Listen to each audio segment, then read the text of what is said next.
So for today's video guys, at daing boring na ko sa buhay ko ay inakit ko ng 1v1 ang tito kong maasim pa sa sinigang. E paano kung hindi?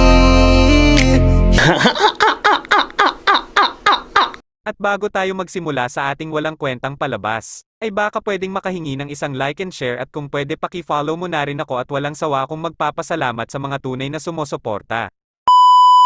At dito nga guys ay gumawa na ko ng custom sa lobby at tinanong ko na din siya kung ano ba yung rules and calculator namin.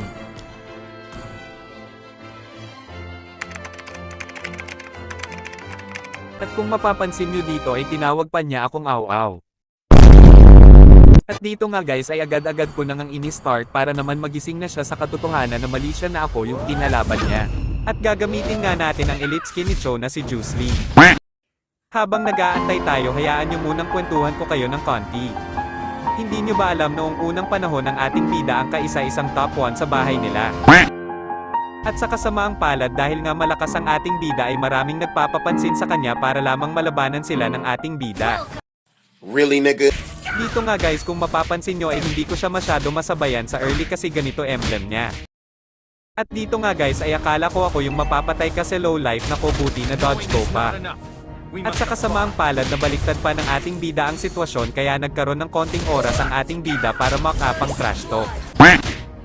Alas man buha nga mo. At dito nga guys ay talaga namang sinuswerte ang ating bida sapagkat napitas na naman niya ang ating kalaban at eto ang kanyang sinabi.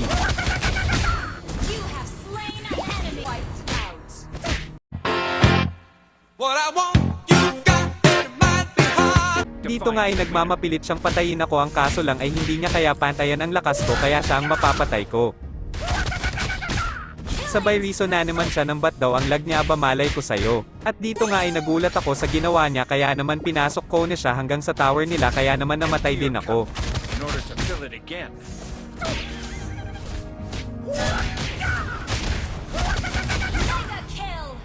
At sa sobrang awa ng ating bida ay hinayaan na lang niya na mapatay siya ng ating kalaban.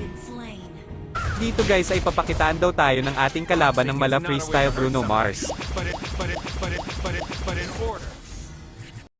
Oh my God! Kanina nga guys ay kung mapapansin nyo nung pinagbigyan ko siyang makapatay ay tinipihan niya ako sa muka kaya naman hindi ko mapapalampas yun at hindi ko na siya pagbibigyan. Music please.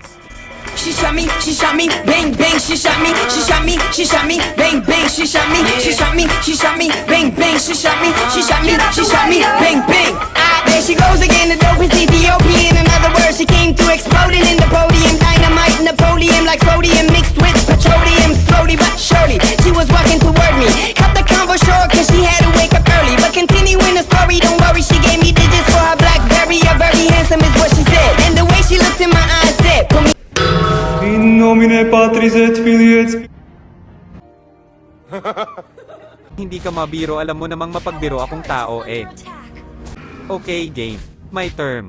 Kaka-tiktok mo yan. Paano masabi? At dahil ayaw mong maniwala tikman mo muna itong aking tadyak pang kalawakan. At dito nga ay naglalag ako kaya naman muli tayong mabibigyan ng flying kick ng ating kalaban. At sa sobrang inis ko nga dito ay muli na naman akong napasabi ng my turn with the power of damage. Wow naman! Wow! Wow! Sa sobrang gigil na ng ating bida ay hindi niya na ito agad hinayaang makatakas. Kanina ko pa napapansin na puro lang ako dada dito ano kaya kung try ko muna mag TikTok mode. Music please. ฉันไม่ได้เกลียดก็ยินดีที่ได้รู้จักมองคุณมานานมันก็เลยอยากทักฉันไม่ได้เกลียดก็ยินดีที่จะไปส่งเกินตามมาเลยไม่ต้องทำเป็นงงคนสวยต้องมองนานๆมองนานๆคนสวยต้องมองนานๆ Dito nasaktan ang ating bida dahil sa part nato ay napagtanto na ng ating bida na napakasama pala maghabol ng sobra sa taong hindi ka naman pala gusto.